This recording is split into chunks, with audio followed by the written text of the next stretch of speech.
Neil, I need you to talk to the boys. Can you hear me? I need you to talk to the boys. What are you doing? Stop. Going to work. Or just stop it. Just stop. Just stop. Have him!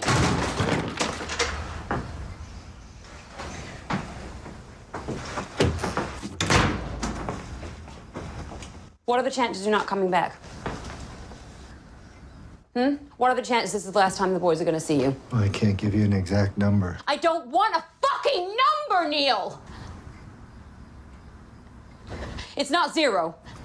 Is it? Is it? No. No, it's not. Pat doesn't have a husband. Those kids, they don't have a father anymore. Do you understand what that means? What are the chances that's gonna be Ricky and Mark? And I can't tell them that their dad spent the last few minutes packing his briefcase. You're gonna sit them down, both of them, and you're gonna prepare them for the fact that you might not ever come home. You're doing that. You. Not me.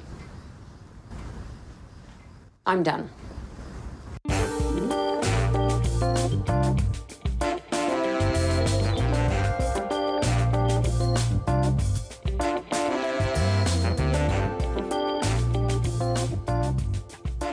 And welcome to Down to Watch, the podcast that asks, are you down to watch? I'm your host, Kahmeela, and I would like to introduce my guest host for this Ryan Gosling adventure, Marcella. Hello. Welcome back, Marcella. Thank you. Just so you all are aware, Down to Watch can be found on anchor.fm and Spotify and pretty much anywhere you get your podcasts. You can become a supporter of this podcast specifically by going to anchor.fm/down-to-watch/support. And you can choose between 99 cents, $4.99, and $9.99 per month to be a supporter. And I would greatly appreciate any support that you would be happy to give, even if it's just sharing the podcast with your friends. So just so you know, the movie that we'll be talking about today, there's going to be spoilers. There's always spoilers about the films that we discuss on this podcast. This is episode 72, and we are concluding the Hey Girl edition, which was us going through Ryan Gosling's filmography. This has taken much longer than I anticipated when I originally started on this journey. Some of these movies were much longer than I anticipated. Yes. And, and I'm looking on IMDb, and I see that Ryan's got a couple other movies coming out. I'm happy for him. Okay, so here's the big question. You started this journey as a massive Ryan Gosling fan. Mm-hmm. Are you still a massive Ryan Gosling fan, or do you have a little bit of, has the rust been put on? A little bit of rust has been put on. I'm no longer, I don't know what it is exactly that has gone through, my that is soured. No, soured is too strong of a word. It's just, the waning has just it's put a stake on it. Yeah. There's a little bit of pig pen wafting going on. Yeah, and I don't want to say that's because I don't want to blame Eva per se. No. I don't want to blame a lot of these movies per se, but I think it's just everything has a season, and my season was when I started this thing, maybe 2-3 years ago, or 3-4 years ago, I think now is what it was. And it's just not there anymore, and it's no longer, oh, Ryan Gosling has a new film, I'm gonna go see it immediately. No. Now it's like, I'm a wait. Yeah, exactly. I'll watch the trailer. Right. And I'll make a decision from that, maybe. Right. Or, maybe we'll wait and see after a couple of weeks after it's been out and see what people say. But it's no longer just me going blindly, happily into it. Just hey, you can just watch Ryan for 2 hours. Nah, that's okay. Is it on HBO Max? Right. No? No. Well, we're just I'm a wait. So, yeah. So this is the last one, unless I am there's another specific reason to talk about Ryan, and I'm still trying to decide where to go from here.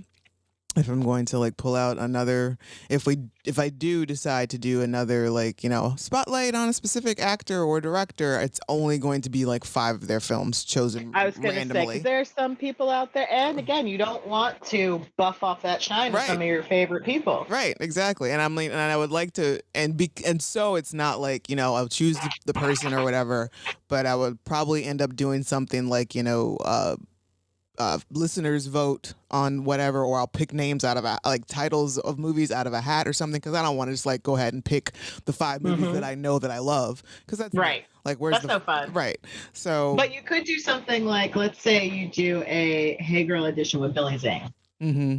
Because you take a look at Billy Zane's total filmography, when he started, the year he started, the year he finished. Pick a year from every decade. Oh, interesting. Just to see how Billy progressed over those decades. Right, yeah. Because he's got like 200 some credits. I know. Like, I ain't trying to do that. Dude never says no. Basically. As well, and sometimes he should. Right. He really should. Billy Zane has never met a script he did not like. It's like a competition between him and Samuel L. Jackson, who could say no first. And also like Nick Cage. Like, that's another one. So Nick, we got this script. Okay. You're gonna yeah. Don't you want to know anything? No. But there's a pig in it. I said yes. That's all. I'm good. Let's do. I spent a lot of money. Right. What time do I have to be on set? That's all. Like, how much money did he spend? Is he still paying off some credit card? I don't we know. all got bills. Does he even have children? Like, I mean, like, because I could see if he had like a bunch of one. Doesn't it have a really stupid name, like Inspector or That's no? Isn't his son named after Cal? Isn't his son's name Cal, like Superman? Oh, I think you're right. Yeah. I think that's the one. So, all right. So there's that. And then so it's appropriate that our last Hey Girl is first. Right. Oh, funny. But I also would like to point out, in personal news, I went to the movie theater for the first time in 2 years. Yay! What did you see? We went to see Candyman, and we did a private screening for like $25 at the Penn Hills Theater. Nice. And it was just Dan and I, and it was. Can't you have like 20 people? I think for $25, it's 5 people, and then like $5 a person after that, something like that. And y'all were like, nope. No. I mean, we got 3 other seats, but no. I want the theater all to myself. Well, also, it's just like so you can scream as loud as you want. Right. I mean, so there's that, you know, because first of all, first of all, you know, I mean, how often we don't get to go out, just us, very often. Right. So it's like, that was nice to be able to do that. Secondly, it's like, you know, it's like I said, it's been so long since I've been in the theater. I was like, I may have forgotten how my movie theater etiquette, and I'm out there talking to the screen. That's how you are at home. You're like, oh, I'm in public. Right. Good thing there's nobody here. Right. Exactly. Except Dan's like, shut up. Right. So yeah. Was it good? Yes. But I mean, there were some moments, there were a couple of scenes and plot points that were like, but why? They don't really pan out unless they're really they're building up to another movie in this universe. So, but I mean, I enjoyed a lot of it. It's not as scary as the first one, or it's like kind of. I really didn't even see it that much as a horror film. It was more of like a psychological horror or psychological thriller, maybe. But yeah, I wasn't. I do enjoy Yahya, I believe is the way it's pronounced. I was like, in Matrix, when I did the trailer reaction for Matrix, I was like, yeah, huh? yeah. And then every other one I watched, every single person said, yeah. I think I read. I think he accepts that, but I think I read something, an interview with him, and I didn't hear it. I read it, and the way that he says that I believe it's Yahya because he said that. I bet he's like, I just don't fucking care. He's like, he's like, the check's clear, so. Don't call me something stupid, but how about you just call me Ya? How about that? How about you just. Either way. Yes, I will. He's awesome. Yeah, But I there's do a enjoy scene in him. the trailer where he's like saying Candyman, and she's like, "Stop." Right.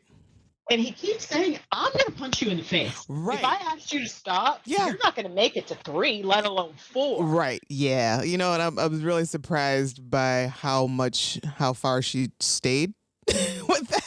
Like it would have been like Candyman, and we're like, Nope. no, and then it would have been like the next scene is him packing his bags and leaving because you gotta go. Out of my house. Actually, you know what? It knows where you are now, Right. so I'm going to go, and you can have this house. Because you've used the portal that is my mirror, and you've just like jacked up everything. So yeah, but I would it's worth definitely a viewing. And yeah, like the last movie I saw in the theater was Chucky, and that's not okay. The Chucky That's not remake. okay. That's not, if I had known that was going to be the last one, I would have never. I've seen 2. I saw F9 when it came out, and that's always a good time. A Right. Fast and Furious movie. You can turn your brain off Right. and just have fun. Like literally, like you have, Yep. There's no expectations. There's no just, are things going fast? Things going boom? Like, Right. it's Pretty Boys. And they went to space, y'all. Like, come on. They started out stealing stereos. Right. And now you're in space. You're in space. So speaking of space, we are here to talk about First Man. Released in 2018, a look at the life of the astronaut Neil Armstrong and the legendary space mission that led him into becoming the first man to walk on the moon on July 20th, 1969, depending upon how you think about American history. Directed by Damien Chazelle, who also directed La La Land and Whiplash. It was based upon a book written by James R. Hansen. Did not know that. And the screenplay was written by Josh Singer. This movie is starring Ryan Gosling and, per usual, every other white man in Hollywood. So many white men. Claire Foy plays his wife. We've also got Jason Clarke, Corey Stahl, Kyle Chandler, Pablo Schreiber, Lucas Haas, who just randomly shows up in things every so often, and our baby boy, Ethan Embry. Ethan Embry. That's what I'm most excited about. Ethan, I mean, poor baby maybe has a page of dialogue, but he's there. Maybe we should watch his movies. Yeah, that would be nice. Like, oh, Ethan. I bet he would appreciate that. Yes. So my first thing is like, how many more times do we need to tell this story? One less. We get it. And Yeah. This movie is way too long, and for no good reason. There's so much of the. I guess you're trying to build emotion and tension and stuff, but I just didn't feel it. Like there's so many just like long shots of like space and fire and the rocket is going up. It's like we don't need like a real breakdown of everything like this. And the scene, which I'm sure we'll get to it later in more detail, but right off the bat, the scene where he couldn't stop it from spinning almost made me barf. It went on far too, not the training scene, the actual scene up in space when they started that barrel roll and they were like, if they don't get out of this in 40 seconds, they're going to pass out. Right. And I'm like, well, why is it taking 5 minutes for this scene to end? I had to turn, like I couldn't look at it. It was worse than Gravity. That scene in Gravity when she was in that uncontrolled I don't think I haven't seen Gravity. So bring a bag because you might vomit. So here's the thing, like I guess I tend to stay away from space movies like this. It's scary. I don't think that. It's scary, and it's also like the dialogue for this was filled with just so much astronaut science talk. Mm-hmm. That, the plot says a look in the life of the astronaut Neil Armstrong, but barely. Barely. Well, and not only that, like they spend the entire movie attaching us to Neil Armstrong as Ryan Gosling. Mm-hmm. And then when he lands on the moon, you're going to switch to the tape of Neil Armstrong's voice? What the fuck? I immediately was taken out of the entire thing. Yeah. I was like, that's not Ryan Gosling's voice. What is the purpose of doing all of this? Yeah, exactly. So somebody wanted to make a documentary. So someone wanted to make a documentary? Because this is... Yeah. It's like, I feel And then all the death. You connect me to all these white men, and then they just start dropping like flies. Right? I couldn't keep count anymore. I was like, okay, so Patrick something, I forget his name, but he's like the poor man's what's his name from American Horror Story? Evan Peters? Yes. And he's probably been around longer. Oh, yeah, that guy from Almost, Patrick Fugit Yes. from Almost Famous. Right. And, you know, and it's a the shame. poor man's Evan Peters. Because that's who I think of when I see him, but I'm always like, that's not Evan. Oh, poor Patrick. And it's always nice to see, you know, Corey Stoll show up every once in a while. I don't know what it is. I don't know what it is about that man. It's a bald head. I don't know. Is it the big dick energy? The Probably. swag? That's got to be it. Like, he's got to just be putting that out just like hardcore, just without any, like, just constantly, because there's nothing on paper. There is nothing about him that should be. Nope. That should have this reaction. That should make this reaction whatsoever. But it's always like, oh, hello, hey, Right? Corey, what's going on, bud? First time I watched Ant-Man, I was like, this movie's fine. And then he walked out with his big old swagger, and I was like, well, wait a minute. Things just got interesting. Okay. All right. Let's I'm look awake. at that head. Look at that little bald head. I'm awake. Hello. Hi. And I have a little bit of the same thing for Jason Clarke. I don't know what it is. Is it the scar on the lip? Is it on the lip? Or what? Maybe. And I also took a minute, like, confusing him. I was like, that's not Joel Edgerton. Like, because that's kind of how I feel about Joel Edgerton. And it's like, and that's also a weird thing, too, because, again, on paper, like, there's nothing about him and he can be remarkable. Extremely goonish. Yeah. Yeah. Like, and that's like in, what was it? Love. Yeah. Loving. Yeah. He was real goonish. Right. And then you flip the script and get him, like, on Warrior. Or even, like, Smoking Aces. He wasn't. Right. Just don't ever, I'm telling everyone right now, do not watch Gods of Egypt. Never saw that. Yeah. No. They tried to make him Egyptian, and he's all gold.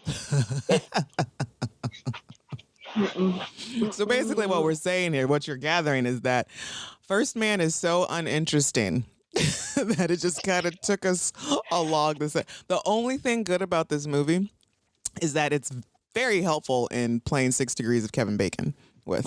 Like, it's so, sure, you can do it right in this one movie probably by itself. Right. And I realized that this movie and the MCU is also very good, because I was like, hey, let me connect as I'm watching this. I'll connect Ethan Embry with Michael B. Jordan, and this movie and the MCU is basically, that's all it took. And that's because of Samuel L. Jackson. Samuel Jackson, like we said, does not say no. So he's been in everything. Right. And you can connect him to anyone at any time. Exactly. I challenge you all out there to find a way that you cannot connect Samuel Jackson to someone. Find us someone. Right.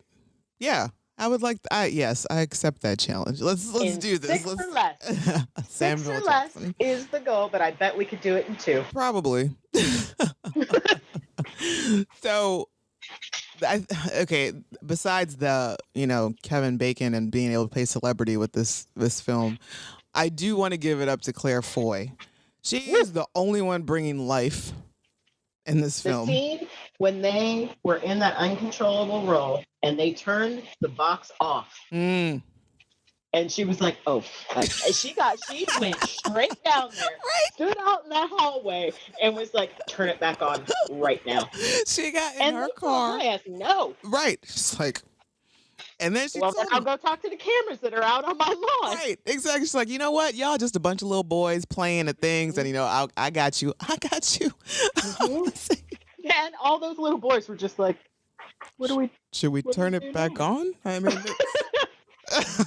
I feel like I do enjoy Claire Foy. She's really good. Yeah, and also the scene where she loses her shit when he's leaving, and he's not, like, when Neil's packing to leave to go to the moon, and he's just like in autopilot or something. She's like throwing shit, and it's like, you know what you're not gonna do is leave here and with the possibility that you can never return and not say anything to your sons about it, like, before you go.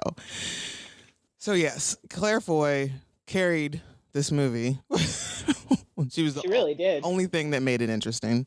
It basically, like, this whole thing is like, I don't know if this was like paperwork that they had to sign before, like a release that they had to sign before they went off into space, or if this was what they planned on reading to the world if something happened. But basically, it was just like, hey, if y'all get fucked up there, there's nothing we can do about it. But we will, I promise, we will mourn the shit out of you in front of cameras, and America will talk about you like a lot. And what sucked for so many of them is they died down here. Right. Like, they died in like training actually. Like, you didn't even get to die up there. You died down here. It's like, aww. And Neil came real close in that. I'm sorry, I wouldn't have gone up in that in the first place. That bucket of bolts lander that didn't have a shell. It was just like a Technics, a Lego Technics thing that he's out there way too high. There were just a lot of things, and just something like, I forget what, there was a mention, like once they did finally land, someone was like, oh, I knew America wouldn't fail. Actually they did several times before that. Right. You realize this is Gemini 8. Right. Right? This ain't Gemini 1. And did you hear about the other guys that died? That full on died. Sir. I did really enjoy the training scene when they first had to learn the uncontrollable spin. And Neil went twice. Right. And it's not even that scene that I liked. It's the scene bathroom. Yes. That cracked me up with Jason Clarke. And then the immediate scene after that where they have to learn astrophysics. And he's like, we're only going over chapter 1. And Jason Clarke looks down, and chapter 1 is pages 1 through 604. Oh, jeez. And then you start, like, the camera pans throughout the room, and all of the guys have barf all over their shirts. And Ethan Embry looks so upset. And it's just like, wow. It's like, y'all have had it. Y'all have been through it. This is... Yeah. There has to be a better way to do this. Right. You would think they would have probably told them, maybe you guys should bring a change of clothes today. When you come.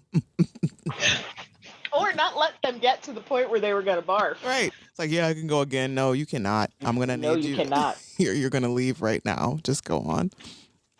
So big congratulations and applause to actual astronauts that put themselves through these rigorous tests that I will never do. No, thank you. The closest I've gotten is Mission to Mars at Disney World at Epcot, and it felt like an elephant was sitting on my chest. I thought I was going to have a heart attack. I don't want to go to space.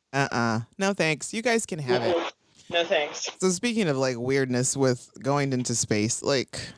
why, for one? My question's always been, but why? And so in this whole movie that's over 2 hours long, and, you know, there's one Black person in it, and they just like, it's like a throwaway scene of people protesting them going into space, you know, with the quote, with the poem, and I don't know who originally wrote it, Whitey's on the Moon. Which, you know, like talking about basically all the money that's being wasted and spent to go into space while everybody on Earth, is like suffering through like poverty, and, you know, like money is needed on Earth, like right here, right now. Like, let's not waste all this money, all these billions of dollars to go off and play around on the moon. So there's that. And 2, I'm pretty sure there was another movie called Hidden Figures that pointed out some very intelligent women. One specifically, a Black woman who was very prominent in getting Neil on the moon, and we see none of that here. None of that is here. There is one random Black male in the hub. Oh, okay. He's standing there like taking notes or something. And I was like, what the fuck are you doing in there? I was actually thrown by his presence. I was like, isn't this like 1960? Why are you in the room? Are you taking lunch orders? Like, that's where my mind was like, why? Right. That's probably what, yes. In 1965, she was probably taking lunch orders. And I was just like, this is not for me. This movie I'm not down to watch. I was not. I wanted to stop it so many times, and yeah. And also, I have a question about how do Buzz and Mike, the other guy, feel? They must be real, like, does not care. Like, it must be so important to Neil that a long time ago they were like, just let him have it. Like, we know we were there. I ran around. You saw, right. You know? So But I wasn't paying enough close attention. I mean, was there like, did they discuss who was going to be the first band to step on the moon, or was Neil just like, oh, I got it. Right? Let me do it. I'm not sure. Because I feel like that's a discussion, or at least Right. like draw straws, flip a coin, He probably alphabetical order. That was hard. That landing was real hard, and I did it. So I get to go first. Did you land on the moon? No. All you did was sit there and read me figures and tell me we should abort. Because he really was like, every time Neil made a decision, he just side-eyed, like, really? Right. Are you sure? We're running out of fuel. Should we really? Okay, so yes, you have to stay your ass here until I get down that ladder first. I really like the scene when they put them in the pods and they had to use that Swiss Army knife to get the seatbelt. I would have been like, okay, no. I'm done. No, let me out. Let me out. These types of movies, this, Apollo 13, even Gravity to a certain extent, it was a good movie, but they're just not. I enjoy sci-fi space movies, not movies about space. Right. Yeah, I get it. Like, the whole, like, a more of a, Star Wars situation. Yes. Like, things that are happening in space, not necessarily how to get there. Right. And like the real people that go there. And coincidentally enough, for another podcast, number one movie in America, I had to watch The Martian last week. And you know what? Spoiler alert, if you go listen to the episode of the podcast, I actually liked it. Which I'm surprised your track record with Matt Damon is not good. That's where I was, because I had no intention of ever watching that movie because of it. Movie, though. But I was surprised at how, like, it's just like the fact that, for number one, I started this movie, it was probably like 8 p.m. And, as a lot of you know, I have a 2-year-old and I usually wake up at like 5 a.m. in the morning. For me to start a movie after 6 p.m. it's like a 50-50 chance I'm not going to make it through it. I watched the entire film with commercials. Wow. Wow. It is good. Yeah, I was very like, and Matt Damon was like at like about 45% Matt Damon. So he was much more tolerable. So yeah. But then on the flip side, this one, not enjoyable for me. Not very much at all. Another very good one, Interstellar. Fantastic movie, but it also has more of a science fiction element to it. Gotcha. The other thing about First Man that I really, really hated, other than it was hashtag oh so white, Ryan gave me nothing. Big fat zero. Like, who are you right now? Like, you could we could have gotten anybody to play Neil Armstrong. Like, literally. Like, Jason Clarke should have been, like, y'all's budget would have gone down immensely.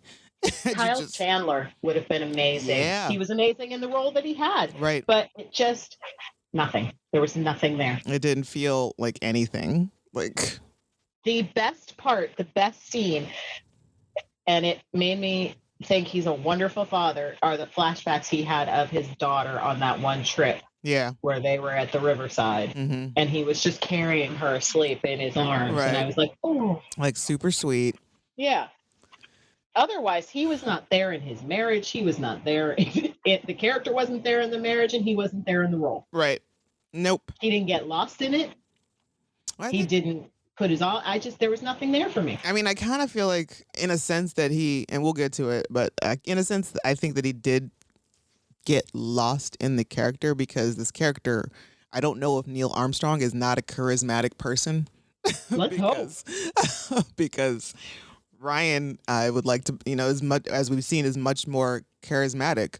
And so in that sense, like, yeah, he kind of got lost, and he got lost in a bland character. He got lost in a vat of 2% milk. And he drowned in it. Be completely grounding. Yeah. So basically, that's pretty much it with this movie. Some fun facts that I found was that Mark Armstrong and Rick Armstrong, Neil's sons, said that First Man was the most accurate portrayal of their father and their mother. Okay, on your mom. Solid on your mom. Right. And your mom was a badass. Yes. Like, I love your mom. Your dad sucked then. Yes, I'm sorry for your loss with your dad. Sorry about that. Sorry about your sister too. Right. And apparently the filmmakers used the original blueprints of the Neil Armstrong house to replicate the look of this house in the film. Which is pretty neat. Right. Now, one of the things I found devastating is that Apollo astronauts were considered government employees, with most at the rank of captain. Regardless of their education, the average yearly income of these astronauts in the 60s was $17,000, which would be like $112 in 2019 money is when the movie came out. They were making $17,000 to blow the fuck up in space. Yes. And not come home. Correct. Hell no. And they were not paid any hazard pay. Additionally, they got paid a per diem of $8 extra a day, which equals about $56 in 2019 money for each day they spent in the spacecraft. However, the per diem was pre-deduction, and they were deducted for living expenses when aboard the spacecraft, as food and a bed was provided for them. So. Okay, so white slavery is a thing. So sum up, again, why are you fucking around in space?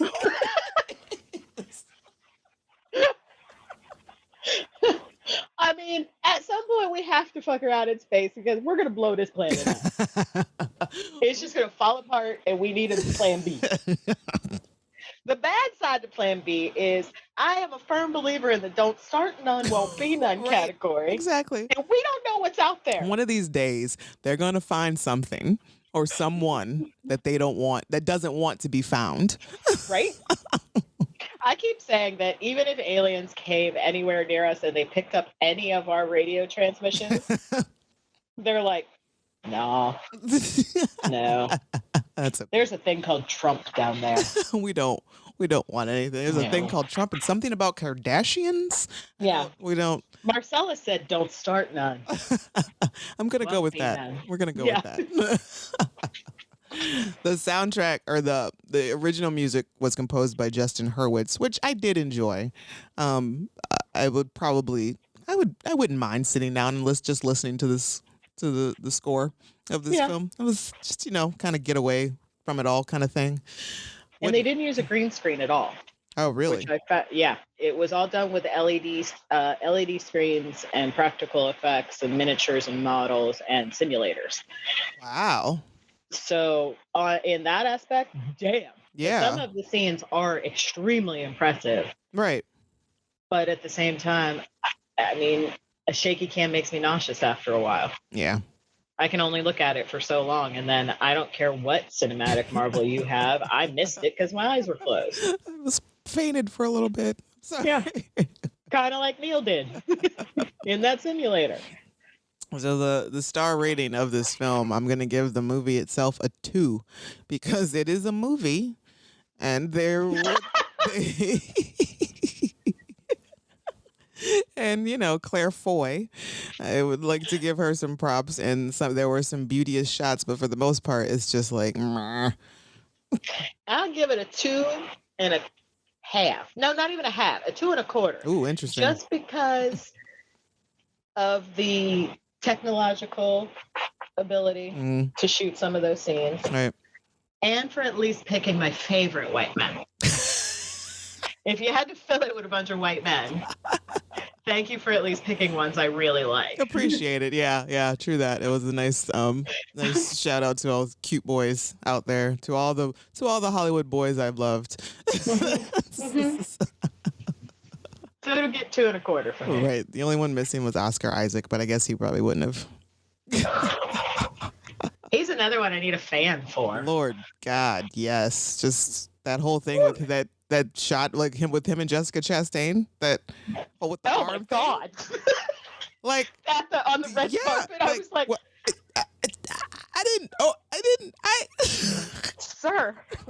dating, but can we? And my immediate thought was like, is she married? Does he like Right? I I would like anything to look at me the way Oscar Isaac looked at her for a split second. right? It could be my breakfast cereal. I don't care. And even she was a little shook when she Right. Because you know what? Props for her to keeping it cool that she did. It's Yep. like we're in public. Right? There are like thousands of cameras upon me at this moment. I need to, reel it in, Jess. Reel it in. Now, he is someone that I would not mind going through his filmography because there's a few I have not seen and there are some gems that I've really enjoyed. Yeah, yep. It might be maybe Oscar, old Oscar Isaac, and Ryan.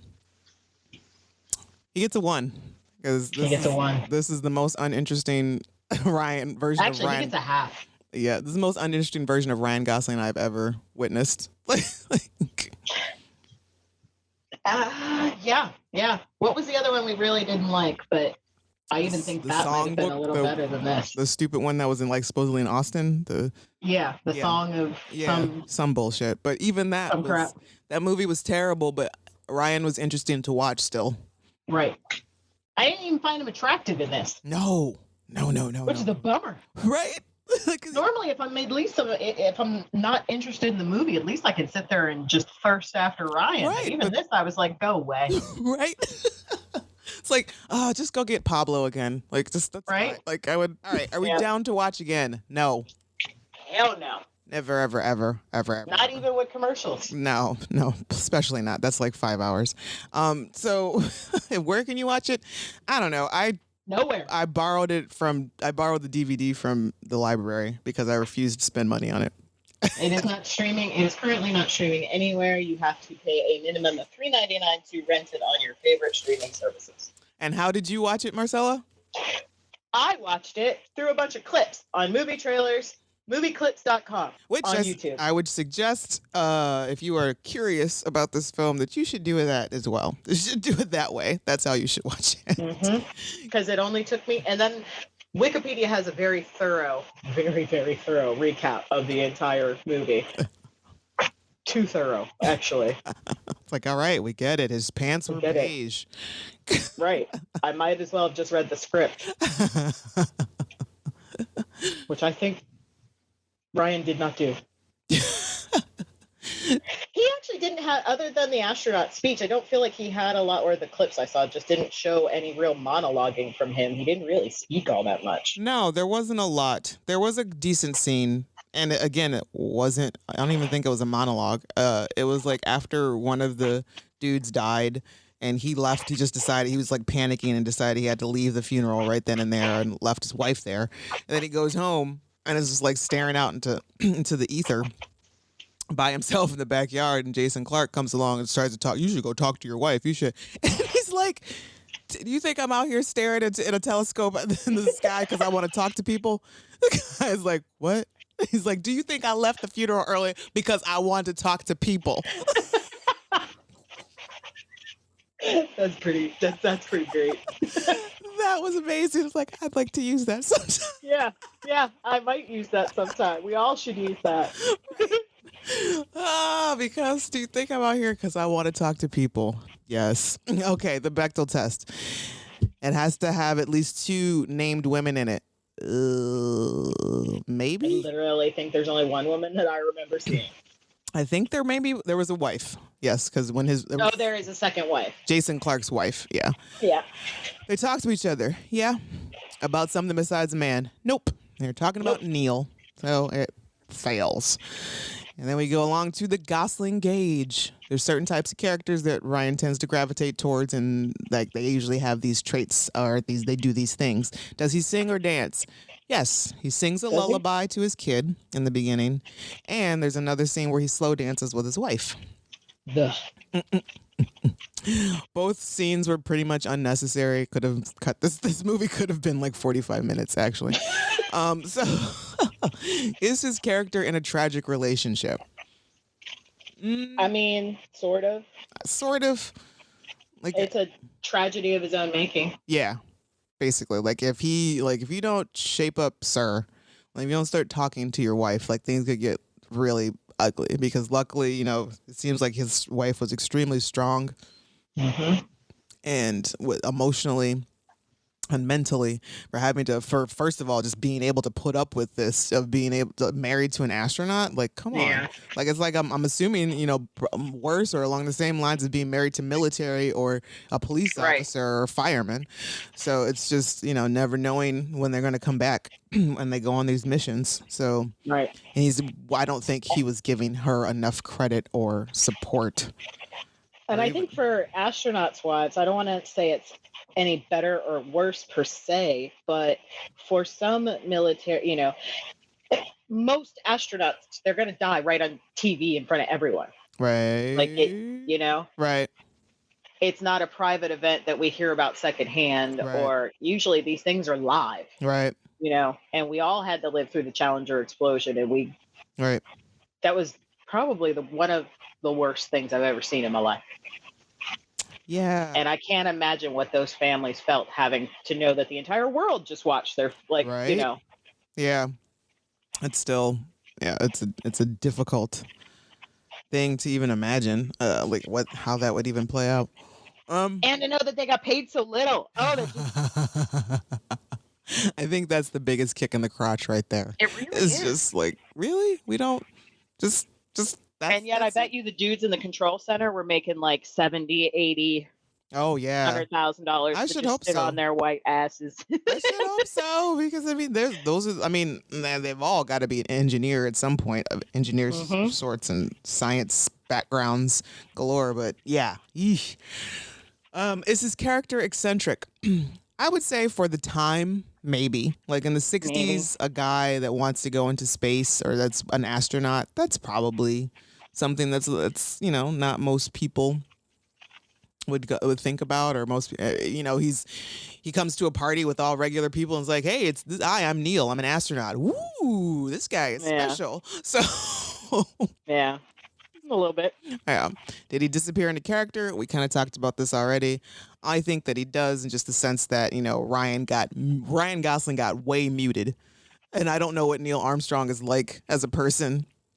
But yeah, he was just the wet blanket of just bleh. And if he's nothing like that, Ryan, you made this man so blah. Like, why? Somewhere Neil's like, hey, I'm not that boring. And for his kids to be like, that was accurate. Right. Seriously. It's like well. Hey, I'm a wet blanket. It's like, I have fun. I like things. I'm the first man on the moon, damn it. Show me some respect.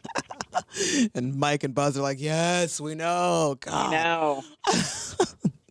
The character smug level from 1 to 5, I'd say kind of 3, because he was all about the business. And like, even they had the little press conference, and dude was like the press asked Buzz, what would you want to take in space with you? And I forget what he said. It was something cute, like, you know, my daughter or something like that. And then they asked Neil, and he's like, I'd take more fuel if I could. Like, you failed to realize the point of this question. Wet blanket. Well, even in the training scene, like when he cuts in front of Jason Clarke's character. Right. It's like, dick. Like, and then in the landing scene when he probably never should have landed. Probably. You were way off course. Mm-hmm. The rocks were way bigger than you expected them to be. And your ass almost ran out of fuel. Yep. You guys could have died. But you were too cocky, thinking you could still do it. Yep. Kept going. Just kept going.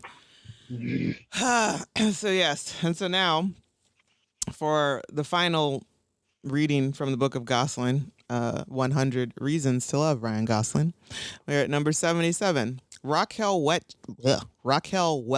and a Muppet spider inspired him to act.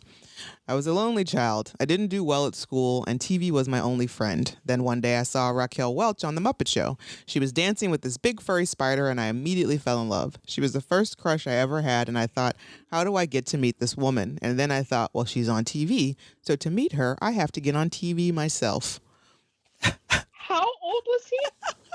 I have no idea. It doesn't specify, but he was a child actor, so I would imagine like pretty young, like maybe 5. Oh my God.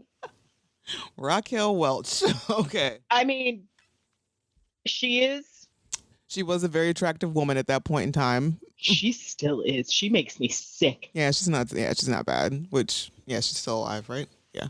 Yeah, oh yeah.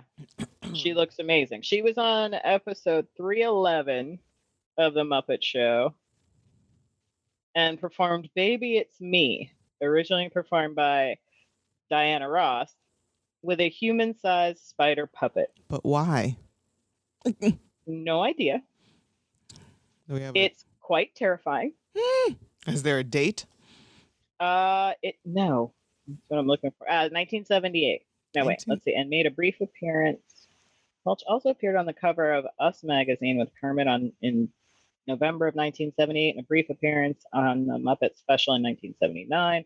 So I'm going to say it was sometime in the 70s. Late 70s at that. Late 70s TV was wild, man. It really was. There's one with Rita Moreno where she goes into like a French cafe and starts dancing with this giant puppet. And then there's scenes where it like cuts and it's just it's a regular dancer that she's dancing with, and then it'll cut and she like throws him across the room and it's just a big puppet. Oh, and it's really weird. Okay. And then he gets up and it's a regular dancer again and she starts really awesomely dancing with it. I don't know why our parents let us watch The Muppet Show. It was weird. Seriously. Yeah. Like seeing a lot of those early Muppet shows now in adulthood, it's like, this was not for children. This wasn't meant for children to be watching at all. Like, they're just like, oh, it's Muppets. It's fine. Right. But I mean, if you look at this picture of Raquel Welch on The Muppet Show, you see a little Eva in there, don't you? Yeah. Oh, now it all makes sense. Yeah, now it all makes sense. There it is. Yep. Every day. Yeah, he's like, I finally got her. I got Raquel. You know who else did that? Saw someone on TV and was like, that's going to be my wife someday. It was Jason Momoa. Oh, that's right. He saw Lisa Bonet on The Cosby Show and was like, I'm going to marry her. It's like, and damn if he didn't. It's like, well done. Way to cast your fate, sir. Like, right? So, I mean, Ryan. When visualization works. Right? You should have shot the goal with Raquel. I bet you she'd have. She probably answered that call. Oh, she totally would have. She's like, all right. But on the background's like, boy, I'm going to break you. Raquel's not one to be played with. Number 78. He has been known to blow into conch shells while taking a break from shooting the latest Terrence Malick art installation, movie, in Merida, Mexico. The gas breath was papped, taking a solitary moment to blow into large conch shells. Whether he was making sweet music, because ukuleles are so last season, or recreating a scene from Lord of the Rings, I don't know. Safe to say, I know about 5 million women who would eat their own spleens to be that shell. Ooh, I'm not one of them. Gross. I didn't like that. Nope. So if you would like to know the other reasons, the rest of the 100 Reasons to Love Ryan Gosling, you can purchase said book, I believe, on Amazon or wherever you get like novelty type gifts. Joanna Bennick is the author of said book, and it's just one of those little fun gifts to get somebody if they dig old Rai like that. So it's been a journey. Yes. So this concludes said journey. And like I said, you can check us out on Twitter, Down to Watch Podcast, and be on the lookout if you want to help weigh in on the next actor or director that we choose to do. I'm heavily leaning towards Oscar Isaac at this moment, at this very moment in time. Deus Ex Machina. Deus Ex Machina. I'm about to fuck up this dance floor. That's what I'm about to do. Right? That's so good. What was your favorite Ryan Gosling entry in this journey? Well, you got to pick out 2 for me. You have to pick out what was your favorite Ryan journey prior to this that is still a favorite, and what was your favorite of the ones you hadn't seen? Okay, so prior to this, Lars and the Real Girl will always be my favorite Ryan Gosling movie. And I think it's like, I was talking to somebody a while ago about, is there a perfect movie for you? Like a movie that would just like be like 100. And no matter like how many movies that I love so much, and I think Lars and the Real Girl is the only one that hits that perfect movie for me. Nice. And of the ones that I hadn't seen prior to this, I mean, that's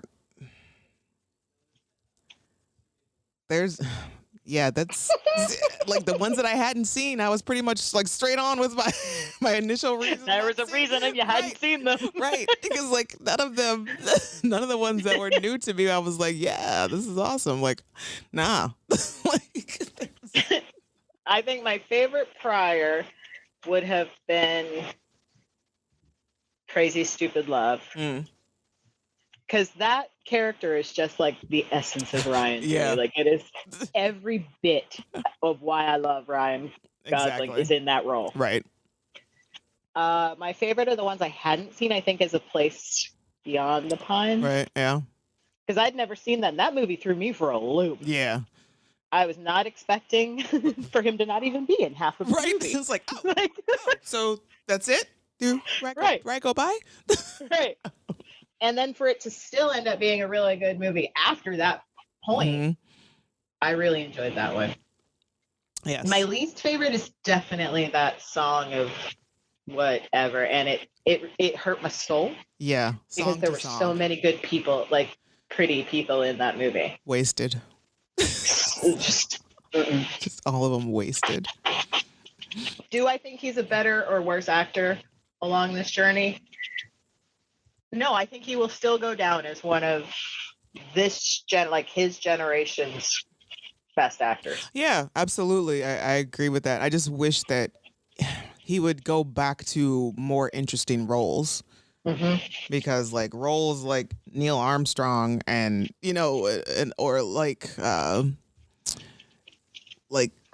don't know, just I guess just like Neil Armstrong himself, and stay away from Terrence Malick for at least 5 years, please. Yeah, please. And if you could work on a sequel to The Nice Guys, I would really appreciate that. Or if you could do some more straight up comedies, I would also appreciate that because you're funny. Yeah, exactly. My